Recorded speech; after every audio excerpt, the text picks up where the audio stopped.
A few days ago, I came across an online interview with the former managing director and CEO of a top Indian bank. This interview was published in June this year.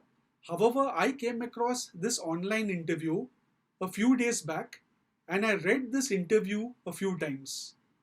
This particular gentleman, who was spearheading one of the top banks in India, is considered to be a trailblazer in the Indian banking domain.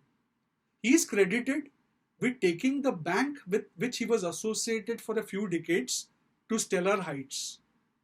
Coming to the interview, he shared various perspectives on life, business, and the workplace. I respect this gentleman tremendously. I found most of the perspectives that he mentioned extremely valid and thought provoking, with the exception of one point that was pertaining to today's workplaces. So, this gentleman went on to mention that people at the workplaces today treat it as a socializing ground. People spend a lot of time chit chatting with one another, and because of which the focus is missing. This is where I have a difference of opinion. As the Greek philosopher Aristotle very rightly mentioned, human beings are social animals. When it comes to human beings, none of us, be it in our professional or personal lives, like to live as an island. We like to interact with one another. We don't want to exist in isolation. At the end of the day, we are not robots. We are people or human beings with flesh, blood, emotions, and brains. And hence, when it comes to people at the workplace, organizations and leaders need to understand the fact that as important as is formal communication, informal communication is a reality and would exist. When two people are speaking or discussing something, possibly over coffee or near the water cooler, there can always be certain ideas generated for the benefit of the organization.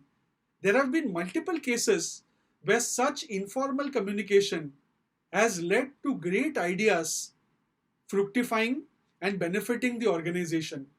So, organizations and leaders should refrain from stigmatizing informal communication. They need to understand that people need to communicate with one another. And many a times, this exchange of ideas or brainstorming can lead to something really good. My observation is when it comes to workplace professionals of any category. So, one may be from the Gen X category, a millennial, or Gen Z.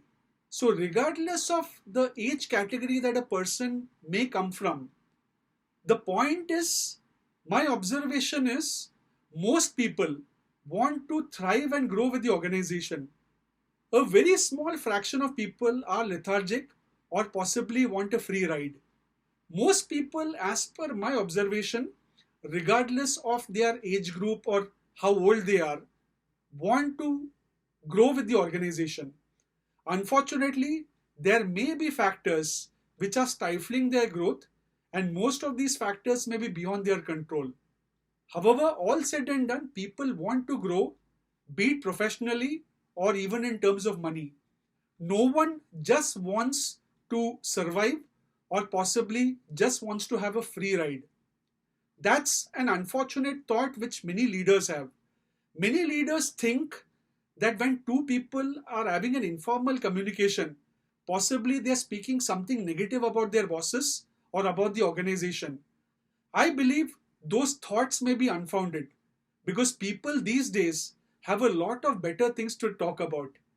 So, my thought to all leaders and organizations, please do not stigmatize informal communication. Let people socialize up to a certain level, and let me assure you, people know their limits. Many a times we are suspect of people or our team members, and that's where all the problems start. So please don't have a suspecting attitude. Let people communicate with one another. Let people have informal discussions. And let me tell you, it would not impact focus. Rather, there may be certain ideas which may come up which would benefit your organization and take it to the greatest of heights. So, my request to all leaders, please follow this or understand that informal communication is as important as formal communication, and let your team members interact with one another, and that's also going to be vital for you from an organizational culture perspective. Thank you very much for your time.